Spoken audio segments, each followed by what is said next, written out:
Hello student, welcome to our channel F K physics. मैं हूं फैजुल्ला खतीब और आज हम लोग moment of inertia of disc का चौथा लेक्चर देखने वाले हैं, जिसका टॉपिक इस तरह से है moment of inertia of disc about an axis passing from its tangent and parallel to plane of disc. ठीक है, इस तरह के टॉपिक हमारे 2 बार हो चुके हैं, इसलिए कंफ्यूज नहीं होने का। इससे पहले भी हमने टेंजेंट के लिए मोमेंट ऑफ इनर्शिया निकाले थे, लेकिन वो टेंजेंट डिस्क के प्लेन से परपेंडिकुलर पास हो रहा था, और आज के सिचुएशन के अंदर जो टेंजेंट है वो डिस्क के प्लेन से पैरेलल पास होगा। ठीक है, तो ये सिचुएशन को हम लोग समझते हैं। सबसे पहले हमारे पास एक डिस्क है। ठीक है, अब इस बार मैं जो डिस्क है ना वो इस तरह से बनाऊंगा और क्लियर हो जाएगा आपको कॉन्सेप्ट। ये डिस्क है हमारे पास। अब हमने इससे पहले प्रीवियस लेक्चर के अंदर, मतलब डिस्क के तीसरे लेक्चर के अंदर, डायमीटर के लिए मोमेंट ऑफ इनर्शिया निकाले। तो मैं यहाँ पे डायमीटर ड्रॉ करता हूँ। ठीक है, ये इसके लिए हमने मोमेंट ऑफ इनर्शिया पहले निकाल चुके। ठीक है, अब इसके लिए जो मोमेंट ऑफ इनर्शिया था उसको रिप्रेजेंट कर दूंगा मैं आई सफिक्स डी, मतलब डायमीटर। ठीक है, moment of inertia for diameter. इसका रेडियस जो रहेगा वो कैपिटल आर है।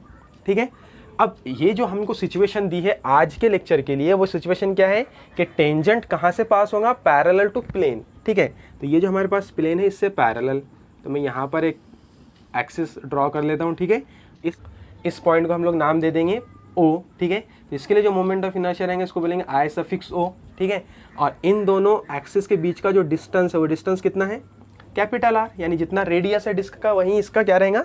डिस्टेंस रहेगा।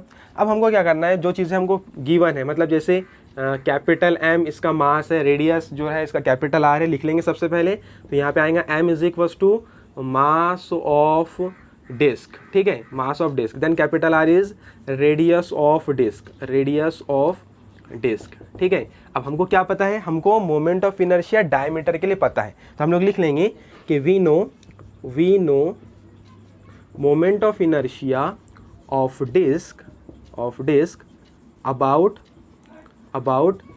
its diameter, about its diameter, और वो कितना है यहाँ पे लिख लेंगे कि आई सफिक्स डी लिखूंगा मैं यहाँ पे डायमीटर के लिए। ठीक है, तो इसके लिए इक्वेशन हमारे पास क्या आया था? M are square by 4। अगर आपको ये डेरिवेशन नहीं पता है तो आप YouTube के ऊपर टाइप कर सकते हैं कि moment of inertia of disc about its diameter by F K physics. ठीक है, तो आपको ये वीडियो मिल जाएगा। तो moment of inertia I suffix D is equal to क्या हो जाएगा यहाँ पे? M are square by 4। इसको दे देंगे हम लोग इक्वेशन नंबर 1। ठीक है, अब हमको क्या करना है? इस एक्सिस के लिए मोमेंट ऑफ इनर्शिया निकालना है। तो आप देख सकते हैं कि अगर हमको इसके लिए मोमेंट ऑफ इनर्शिया निकालना है तो हम लोग को क्या करना पड़ेगा?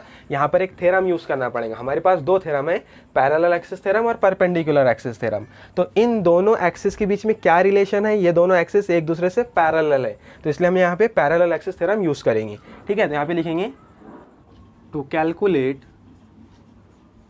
Calculate moment of inertia of disk about an axis passing from tangent and parallel to plane। ठीक है, क्या करना पड़ेगा? वी यूज कौन सा थ्योरम यूज करना पड़ेगा यहाँ पे? Parallel axis theorem.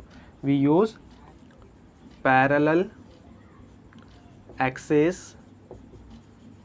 थ्योरम। ठीक है, और पैरेलल एक्सिस थ्योरम हमको क्या बताता है कि आई ओ, जैसे कि आप मोमेंट ऑफ इनर्शिया किसके लिए निकालना है? जो एक्सिस ओ से पास हो रहा है, इसलिए मैं इसको ऐसे लिखूंगा I O is equal to I centre of mass. तो आप कंफ्यूज मत होना। चलो ठीक है, ये स्टेप लिख लेते, सब फिर समझाता हूँ मैं आपको। I centre of mass plus M H square. ठीक है, अब यहाँ पे देखो, इसी स्टेप को मैं एक बार और लिखता हूँ। I not is equal to I centre of mass क्या है? वो मोमेंट ऑफ इनर्शिया उस एक्सिस के लिए जो सेंटर से पास हो रहा है, सेंटर ऑफ मास से। तो इसको हमने रिप्रेजेंट किया आई सफिक्स डी से, तो इसको आई सफिक्स डी लिख देंगे। ठीक है, प्लस एम एच स्क्वायर। तो एम तो मास है, एच क्या है यहाँ पे? Distance between 2 axes. तो यहाँ पे डिस्टेंस बिटवीन 2 एक्सेस क्या है?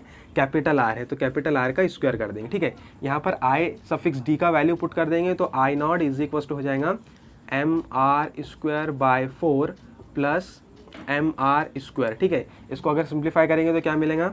आई not is equal to mr² plus 4 times of mr²/4। ठीक है, इसको और सिंप्लीफाई कर लेंगे, अगर हम लोग इसको कैलकुलेट कर लेंगे तो क्या हो जाएगा, यहाँ पे कुछ नहीं है, मतलब 1 mr² प्लस 4 mr², मतलब कितना हो गया 5 mr²। तो I naught is equal to हो जाएगा हमारे पास 5 mr²/4। ठीक है, तो ये रहा इसका डेरिवेशन। ठीक है, ये किसको रिप्रेजेंट कर रहा है, moment of inertia of disc about an axis which is passing from tangent and parallel to plane of disc. ठीक है, तो बहुत आसान डेरिवेशन है।